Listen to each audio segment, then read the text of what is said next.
Lord of the Mysteries. Chapter 364. Cathedral of Serenity. What about the rest of the magician's principles?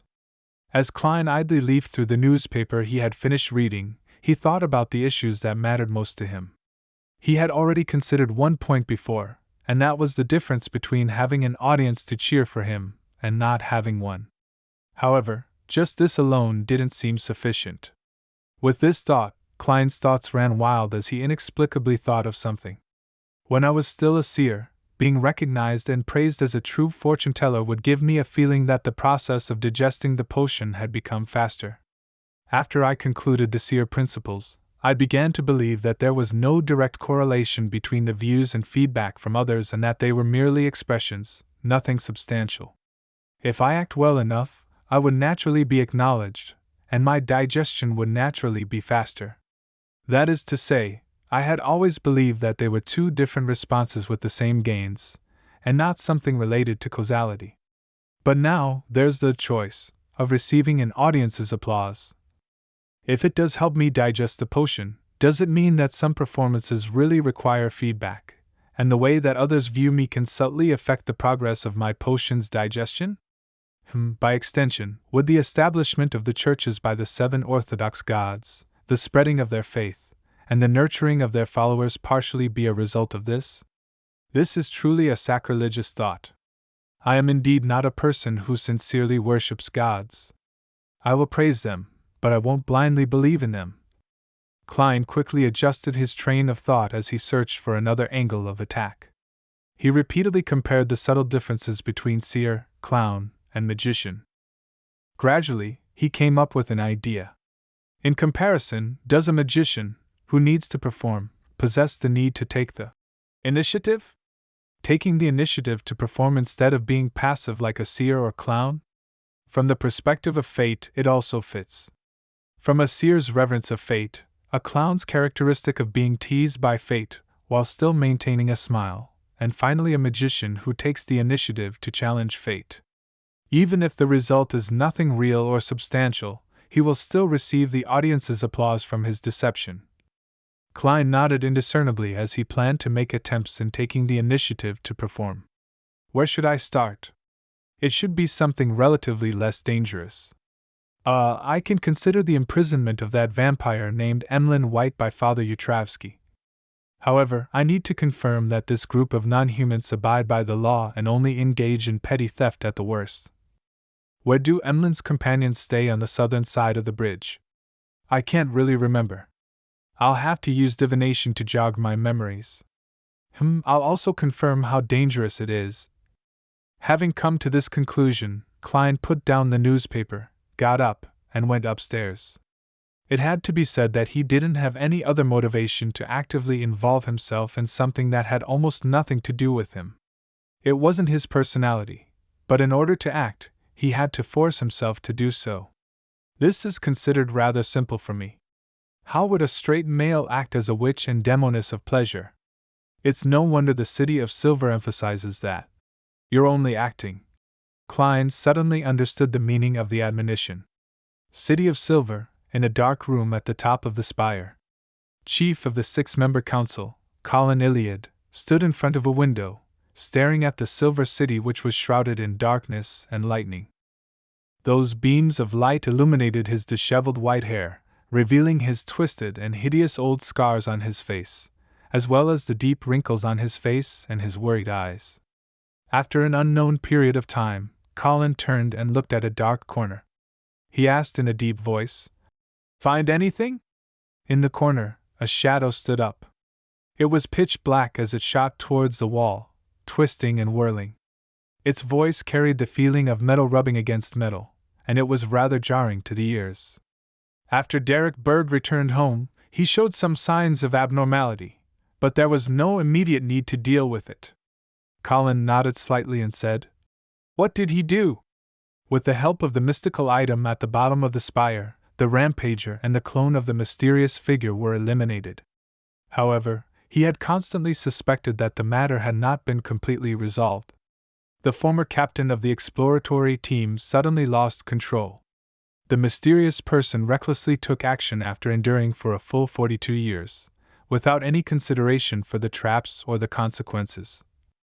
All of this made Colin, who had killed and hunted many monsters, instinctively feel that something was amiss. Therefore, he believed that this was a deliberate choice made by the mysterious man. Although the real purpose of the mysterious man was still unknown, he definitely had some sort of follow-up method, and it wouldn't be so simple to get rid of him. After using his demon hunter powers and finding no abnormalities, he deliberately pretended to be deceived and directly permitted the youth named Derek Berg to return home. However, he had secretly sent someone to monitor the situation closely. This was completely different from the detention and observation method which Colin had used in the past. It was a change he had no choice but to make. The black shadow that was slightly gyrating replied. After he entered the room, he sat on the edge of the bed and muttered to himself for quite a while. As I was afraid that the mysterious man would discover me, I didn't get too close, so I couldn't clearly hear what was being said. However, I can confirm that this is an abnormal sign. After talking to himself, Derek seemed to become very tired and fell asleep very quickly. But after a short nap, he suddenly woke up and conducted a ritual. I suspect that his mind wasn't lucid while doing so and that he was controlled by the mysterious man. By the way, the ritual had elements of a secret deed. Colin pondered for a while and said with a solemn expression, as expected. Perhaps he was communicating with his main body via this method. What exactly is his purpose? Why did he spend his 42 years at the bottom of the spire in peace? The black shadow naturally couldn't answer this question as it continued. After the ritual, Derek no longer showed any abnormal behavior. Does this matter need to be dealt with immediately? If that mysterious person's main body is attracted here, we might not be able to deal with him. Colin remained silent for a few seconds before saying, "Continue the observation. That mysterious person has yet to show any substantial malice, so our reaction can't be too intense. Sai, do you remember that prophecy? It's almost time for disaster to befall. The further we explore, the more strange ruins we find, and the more dangerous the items we harvest, by your will, Your Excellency." The black shadow slowly retreated back into the ground and disappeared. At this moment, in the Berg household, Derek began to cough so violently that his heart seemed to almost burst. Cough. Cough. Cough. He crouched down and coughed nonstop until his throat began to itch, and he coughed out something. Splat! A translucent object slid across his throat and fell to the ground. It was a worm with the length and thickness of a finger. There were some transparent areas on its body, forming rings.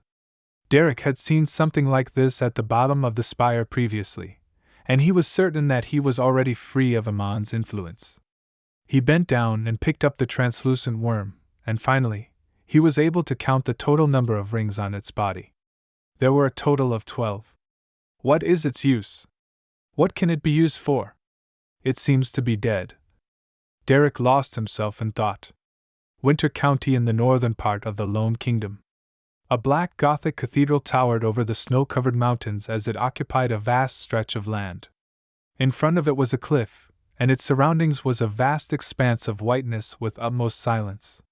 This was the Church of Evernight's headquarters, known as the Cathedral of Serenity.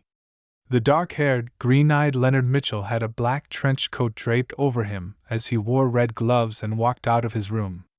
Having successfully advanced and stabilized himself, he hadn't been given the opportunity to participate in any operations yet, as well as some exercises and so-called mysticism courses. After going around a corner, Leonard saw a staircase leading down. There, he saw Captain Dunn Smith, with a pair of dark gray eyes and dressed in a black trench coat, and Klein Moretti, who exuded a bookish demeanor standing there, smiling and waiting. He tilted his head back and sighed. My memory has also gotten worse.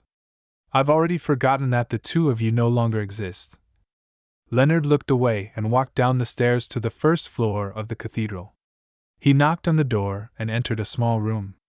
There were chairs in the room, and some night hawks wearing red gloves sat around inside. Leonard found a seat at random and sat down, smiling as he chatted with his friends. After a while, The high-ranking deacon, Crested Casimir, with his propped-up collar covering his chin and lips, walked in, sat right in front, and said to the crowd, "Today's class will inform you of things you need to pay attention to.